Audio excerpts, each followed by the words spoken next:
Welcome back to Boruto Anime Review Episode 237. This I'm viewing the 237th episode of the series, The Mobile Fortress, and the 67th chapter of the manga, which I'll get to the whole thing with this one. This episode, Mobile Fortress, this one seems as though this is the conclusion to this story arc. Mostly anyways, even though there's still one plot thread left.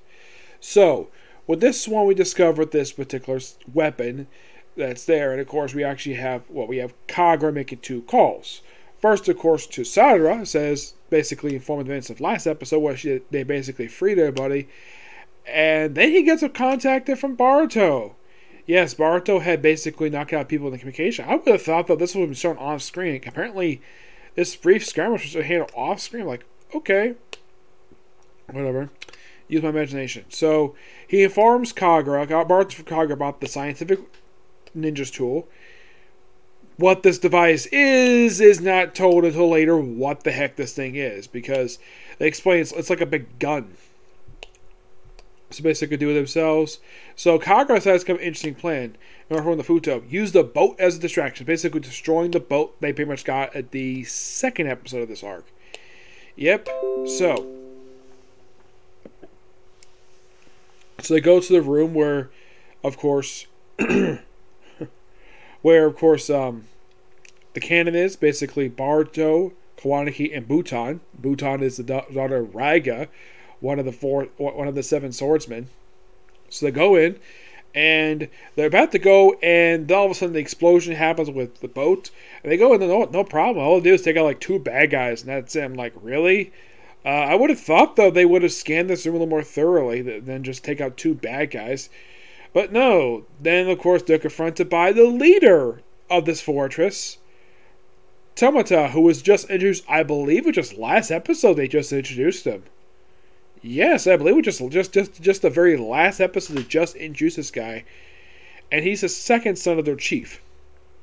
Now, like, okay, so you introduced him last week, and now you have them fighting him, and looking out that they're basically about to be cornered, and like take out the guys, and all of a sudden they're like, "Oh crap!" They're about to be running. Like, wait, those guys come too quickly. What the heck is going on here? And it turns out Kagura and the other two basically are they able to survive the boat explosion problem?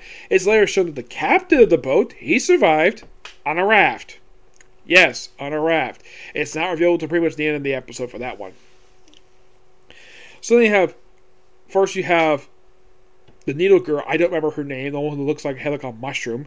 She ends up fighting this guy, and she gets beaten pretty. She gets sliced, but later on she's shown perfectly fine. I'm like, what the heck happened? Well, I'm assuming this is just my theory. She must use her tool to sew up her gut, though it was bleeding. So she probably sewed up her own gut, possibly because she is so bleeding. And of course, the big buffoon goes on a rampage, and after he's knocked up by Kagura, and of course she comforts him later on, is like, you are such a handful. Like, it's implied these two might have a thing for each other. It's possible that, or the fact that they have a brother-sister relationship. I don't know. They don't really go into it at all. They have Kagura fighting for a bit. Kawanaki joins in the fight because, he's partially scientific ninja tool, so he ends up fighting him too. So then pretty much Boruto and Butan, who basically go take out the control room. So they figure they can't take out the cannon anyways. The barrel. It turns out this device is called a chakra cannon. Yes, a chakra cannon.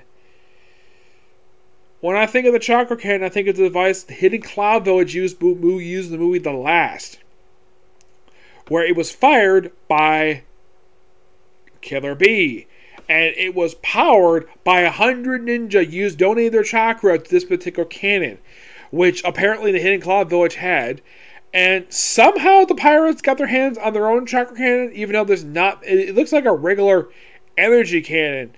And they call it a chakra cannon. One thing is different color. This one's blue. The chakra cannon they used in the movie I think it was orange. I believe it was.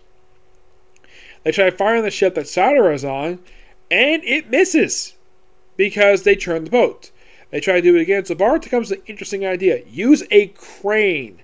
Yes, they can have Butan basically take the other guy while she's on top of the thing, not top Boruto, and it wraps the thing around the cannon, churns the cannon up so basically it twists it and takes out part of the mobile fortress, and it basically destroying the whole damn thing. And I'm all able to escape, no problem. They get on a boat, and of course they see the fortress about to be pretty much being destroyed, and of course everybody's about to stay via a raft. They get on board, and of course Team 5 are shocked the fact 3 of the 7 members of the 7 Swordsmen, new 7 Swordsmen, are there. Though that is mostly there at the 7th events of the very next episode. Killer on the ship. Yep, that's the whole point of this particular scene. Set up the very next episode. Yep. So they figured though, oh yeah, this is taken care of. Time to go back to the village Hidden Mist. And that's the episode. This way next week we're going to have a murder mystery. Yep. Do I think we probably wrapped up this arc? Yes, though the chief is still out there. I'm assuming they might come back this arc eventually. So I would say the arc is over for now, and next week is probably like an epilogue before they finally officially wrap this arc up. Which I've been enjoying this particular story arc. It's not very long, shockingly. Yeah, it only started like, I would probably say it's not exactly like very long. It's a quick like it's like 6 episodes. Yeah. I think that's the case. It's only 6 episodes, which I'm like, wow. That's somewhat average. I mean, 6 episodes is pretty decent. In the case of the previous arc they had for this one, the one that wasn't like a standalone episode.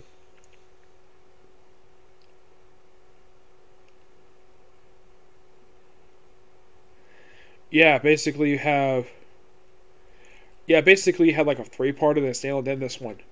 So mostly put, basically we just have a bunch of like standalone-ish episodes. I'd say the last arc they officially had was the tuning exam one, and that was only like 7 episodes. Like 1 episode longer than this one because 227 is more like an epilogue for that one. And then like 228, 230 is mostly like just the very next thing. And then pretty much having a standalone episode and having the next 6 episodes deal with this Hidden Mist Village arc. But this arc has just been really good. It's well paced, good music, and love the nods to the previous arc, the one they had back during the first year of the show, which is great with the fact to show this. Now we're talking about the newest chapter in the manga, Chapter 67, Rift. And here's the weird thing about this chapter. You're probably thinking, did this come out like a Tuesday, Wednesday this past week? No, it came out today. Which, I thought this was kind of weird. Because normally a monthly manga like this does not get released on Sunday. No, it gets released like a Tuesday or Wednesday. Or I think the latest I heard was Friday. But Sunday? Wow. My only guess is because Monday is a holiday. And maybe there's a holiday sometime this week, so probably that's the reason we released it early. The cover art is basically the beautiful Edda. Yeah, beautiful woman. I am hoping to see her in the anime soon. And I'm hoping they keep the fact she's got blue hair. So pick up where we left off last chapter, where it looks like Boruto has apparently been killed by Kawanaki. And of course, everybody's basically dealing with this. And of course having a sleeping brother on him. So they're wondering what the heck to do. And Shikamaru gets kicked. Looks like he's about to get knocked over and the spike to disappear. And they're thinking, okay.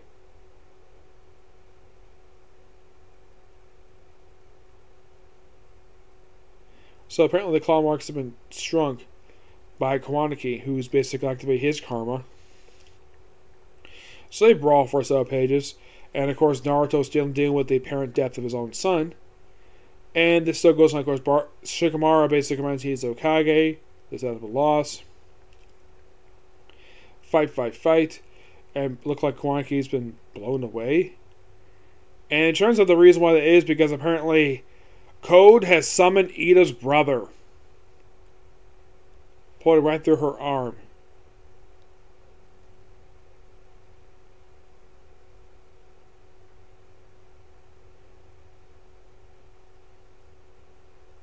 Yeah, and of course, he's like, he says basically like, "Where am I? Sorry to wake you, Damon, but I'm safe thanks to your reflecting ability." "Hey, you fighting coach? Who's that? I crush it for you." "Nope, it just wrapped up. You can go home. Then we'll talk later." And he gets dropped up right back in the arms of his beautiful sister. He's like, "Aw, how boring. Oh, how boring. You do need to please, Code. An awful lot. Cronky better be okay. I'll have you know if anything should happen to him, you'll certainly regret it." And then, of course, Code's like, says this, "Relax, Ida, your princess alive." "Oh, good. But it's really you who can breathe easily. Had it been different, I sent Damon back over in order to dispose of you." "Okay." Yep. And of course she's spoiling her little brother. So, gotta remove his limiters. Time to go. Time to retreat. Of course, Shikamaru thinks of punishing Kawanaki and talk about family and talk about enough. And then all of a sudden we see a hand pop up. Boruto's alive! And you're thinking, what the heck? Of course, they do explain that you don't have to wait the next freaking month basically for that. Thank God. The fact that you don't have to wait too long. So yeah, the wound has been healed. And apparently shown, just like Naruto when he was younger, apparently Boruto's got a six-pack. Yeah, he's got a freaking six-pack. I'm not kidding. Boruto looks like he works out too, just like his father. Yeah, he's got a six-pack. Like, wow. Yeah, Boruto's got abs. A 12-year-old having abs. That's something. And then we see Momoshiki, where apparently he has healed Boruto. Why is he healed Boruto? Because basically it's his vessel. So it does pretty much explain he uses his ability to heal Boruto's wound using part of the karma. He doesn't, as you know, your karma contains all of me in data form compressed. About 80% has already been extracted and diffused into your body. My resurrection will become possible once me percent, but regrettable. If not if my vessel just a strip beforehand. So I had no choice but to rewrite 18% of your data, 18% into your data, so that cells and tissues can be fabricated new. In short, use parts that were meant for your body for revive me. He's like, precisely. Unfortunately, we had to take out 80% of my data. It made it possible for me to resurrect. I see. In that case, I win, since my resolve to die has managed your resurrection. Don't get cocky. The reason why I'm talking to you is to impart a warning. Whether or not, it started off as Okatsuki data originally, so there's no change in the fact that all 100% of Okatsuki data is finished extracting, which means you're a pure, genuine, complete Otsuki. And that's specifically only one thing. You're ready to be sacrificed 10 tails. Cole realizes it too. You're saying I could be fed to that monster any moment? Fine. Save me trouble having you down. I'm down. Don't get cocky. Quit the cockiness. Bear in mind, your return to life is not an event that will be repeated. You will stay dead next time. And of course, Boruto basically says a line to him that he said to him in the movie and in the series. You once said, beware, those blue eyes eventually take everything from you. I've died once. Is that what you meant by take everything from you? No, that has nothing on that. And why that will come to pass, even I cannot see. But it will be soon. The time draws near. It shall be a true spectacle. And Code's back. I might as well take a random middle call, huh? Well, you don't have a single claw mark to get him. Don't worry, I've already taken measures. And apparently it looks like he's making a tiny claw mark on Shikamaru's coat. Yep. Yeah. I do have a theory of like, oh, we kill off Boruto. By far, the main character. My only guess is the reason why they decided not to go through with it is because if they did actually kill him, what's the point of having a series called Boruto without the main character here?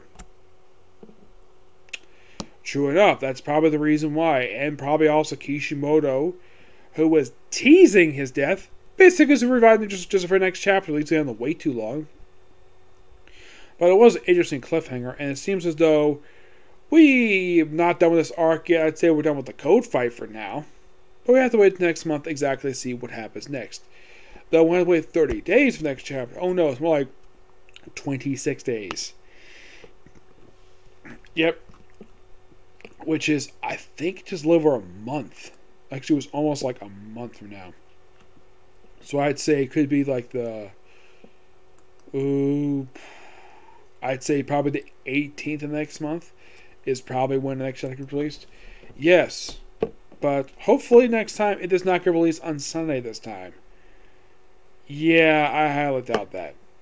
Yep. So yeah, that's particularly it for particular review. Stay tuned for the next review, which could be Super Sentai. Okay, next video. Bye.